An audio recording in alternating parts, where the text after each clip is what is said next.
Bonjour à tous, je suis Jaïla Ocampo et bienvenue dans notre émission spéciale sur la succession et les droits des héritiers. Au cours de cette émission, nous allons parler des aspects clés de la succession, des droits des héritiers et comment protéger nos biens. Sur ce, ici, je ne suis pas seule, je suis accompagnée de Maître Flamedi. Bonjour Maître Flamedi. Bonjour madame. Comment vous allez? Oui, je vais très bien. Et ça va aussi.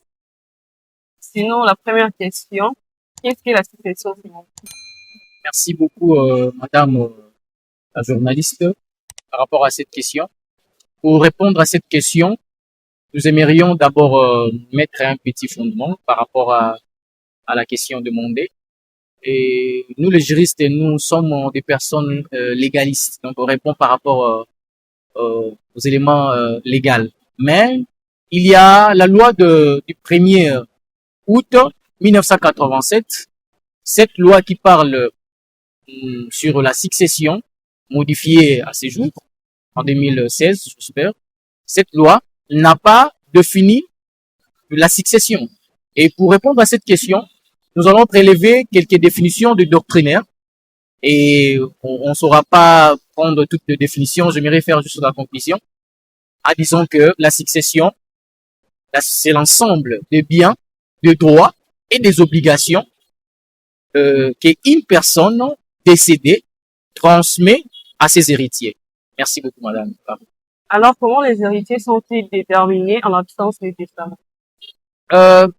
Cela nous renvoie à comprendre que l'article 755, 756, donc subséquent, nous parle sur deux types de succession. Nous avons la succession aptesta et la succession testamentaire. La succession aptesta intervient lorsque le testataire n'a pas laissé un testament. Donc, la personne morte n'a pas laissé les testaments. C'est alors que la succession aptesta intervient. Donc, ça se passe de cette manière.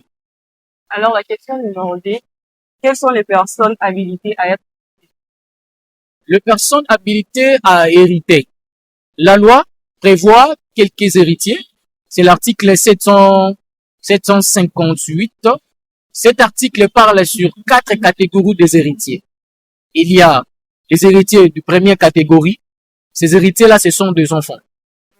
Les enfants, l'article même parle bien, la disposition dit que il y a les enfants nés dans le mariage, donc les enfants légitimes, les enfants nés hors le mariage, affiliés, et les enfants adoptifs.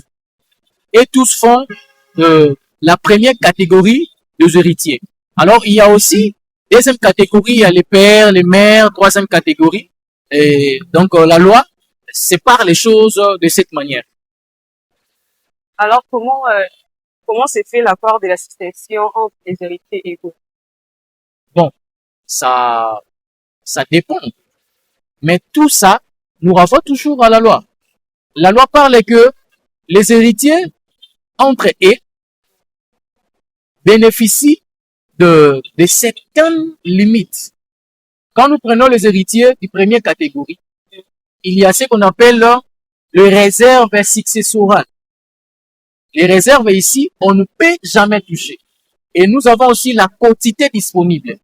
Alors, la quotité disponible, c'est une partie de la succession que la loi laisse libre pour toute donation que les testataires peuvent faire. Donc, ça se passe d'une manière légale et bien gérée. Donc, c'est comme ça. Les héritiers de première catégorie, ils ont 3/4 et les héritiers de deuxième catégorie, les héritiers légaux, et ils ont les restes du 3/4. Merci beaucoup. La troisième question. Est-ce qu'il y a une loi qui protège les héritiers? Si oui, pourquoi quand dans certaines familles, excusez-moi, dans certaines familles, les pères décèdent et les frères et sœurs du dernier prennent tout?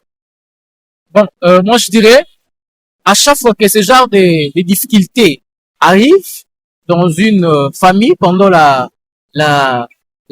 partage de la succession, ces derniers doivent recourir aux instances judiciaires. Parce que nous ne sommes plus dans l'époque coloniale dans le droit traditionnel où les oncles venaient récupérer tout. La loi protège premièrement les héritiers du première catégorie, les enfants. Les enfants, ce sont des personnes qu'on ne peut jamais toucher leur partie. Donc, on dira que ils sont vraiment protégés. La loi protège vraiment les enfants. Une fois, vous vous retrouvez dans ces genres de choses, il faut recourir dans les instances et tout sera bien réglé. Donc, c'est comme ça. Alors, quels sont les recours disponibles pour les héritiers dont les biens sont volés? Bon, les recours à faire, c'est ce que je viens de parler. Ces derniers doivent d'abord connaître leurs droits. Il y a des personnes qui ignorent les droits, ils ne savent pas comment les choses procèdent. Et pour donner un peu de speech, on dira que il faut que ces derniers puissent saisir les instances judiciaires afin de réclamer leurs droits. Parce qu'ils ont des droits. Ils ont quelques principes réservatoires pour leurs biens. Donc, c'est vraiment de cette manière. Merci. Alors, la quatrième question, est-ce qu'une personne peut refuser d'hériter un bien? Bien sûr, accepter de venir à la succession, c'est aussi libre pour tout le monde. Nous pouvons être des héritiers, mais nous pouvons aussi ne pas venir à la succession, et refuser. Maintenant, ce qu'il faut savoir, pour refuser ou bien accepter la succession, et succéder, cela approuve que, parce que l'article 766 parle des droits et des obligations. Un héritier qui a hérité n'hérite pas justement l'actif. L'actif, ce sont des biens qui est visible, les biens que nous avons, comme l'argent, les parcelles et d'autres choses, les véhicules. Ce sont des actifs. Il y a aussi des passifs. Donc, un héritier qui a refusé, ces derniers ne va pas indemniser les dettes que son défunt père avait laissées. Mais celui qui a accepté va directement hériter l'actif et le passif. Donc, même les dettes de leurs parents, ils seront obligés de répondre aux choses que leur papa avait laissées comme dettes. Alors, quelles sont les formalités à suivre pour renoncer à une succession? Les formalités à suivre pour renoncer, bon, je pense que ça dépend.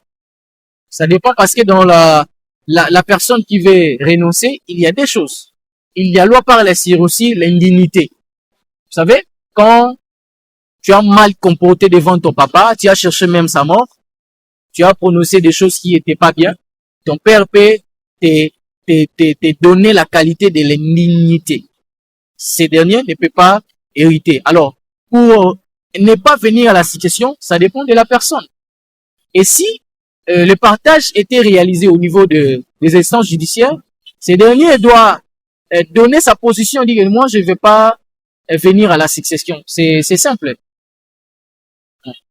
Alors, la cinquième question, quelle est la part de la famille du mari après la mort de ce dernier? Bon, on parle sur le conjoint survivant. Le conjoint survivant, il a un droit de usufruit.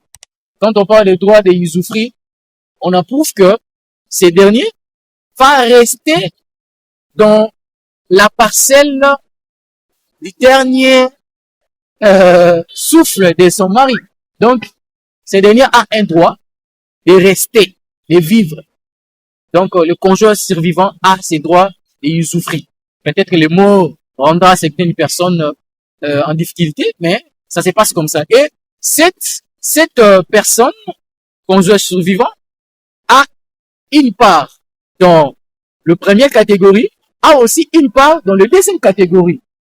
Donc, le conjoint survivant, il est aussi un bénéficiaire central parce qu'il vient entre-temps dans la première catégorie, entre-temps dans la deuxième catégorie. Alors, la dernière question pour mettre fin à notre émission, c'est comment empêcher les familles de prendre les biens d'un proche? Bon, pour empêcher, je pense que il y a un élément central, c'est les testaments. Les testaments fait en sorte que les biens d'un proche ne soient pas ravis de manière illégale. D'ailleurs, on avait parlé sur les testaments, abdesta et tout. Donc, la loi règle toutes ces situations qui peuvent faire en sorte que les biens d'une personne soient ravis de manière illégale. Donc, la loi prévoit toutes les méthodes possibles pour acquitter à cette situation horrible qui arrive. D'ailleurs, c'est tellement visible, c'est partout. C'est vraiment un sujet d'actualité et ça finit presque jamais. Donc, c'est comme ça. Mais de nos jours, dans certaines familles, il y a des gens qui prennent les biens de leur fils malgré le testament. Bien sûr, là, je dirais, c'est les consciences. Beaucoup de gens ignorent le droit. Ces derniers, il y a aussi un problème de spiritus, la spiritualité. Les enfants souvent disent que non, mon oncle va me tuer. Il y a encore un problème. Là, je lance un appel aux gens, bien aux autorités qui ont l'habilité de légiférer. Ah, c'est ce que j'aimerais dire, le mot est venu. Donc, il doit bien encadrer les choses parce que le droit congolais ne reconnaît pas la spiritualité. Donc, cela veut dire, si tu meurs parce que tu avais pris le bien de ton papa, bien sûr que c'est de manière légale, mais tu peux aussi tomber dans des difficultés spirituelles parce que mon professeur disait toujours que les droits de la famille souffrent de la considération sociologique et religieuse. Donc, la spiritualité domine, mais ce que nous devons retenir, que tout héritier a un droit. Et pour qu'il puisse bénéficier de ces droits, il doit toujours recourir aux instances judiciaires. Tribunal de paix est là. Ces tribunaux règlent ces genres de difficultés qui arrivent aux héritiers. Alors, Maître Kamedi, nous sommes arrivés à la fin de notre émission. Votre dernier mot. Bon, ce que je dirais, c'est un conseil.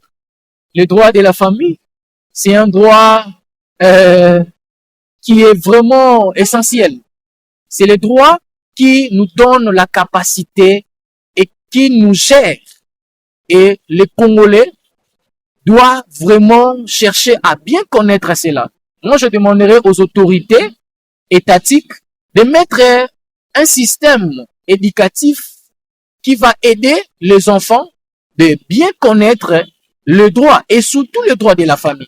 Parce que aujourd'hui, nous parlons sur la succession, mais il y a beaucoup de choses que nous ne saurons pas tout dire ici, mais on a essayé d'ajuster peu à peu.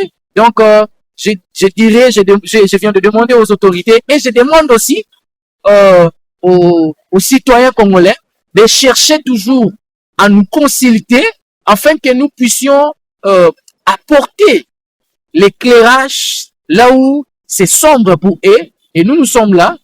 D'ailleurs, s'ils nous cherchent, nous sommes là. Ils vont chercher les numéros de téléphone. Je pense que tout sera bien réglé et nous sommes là à leur disposition. Merci beaucoup. Merci beaucoup pour votre disponibilité.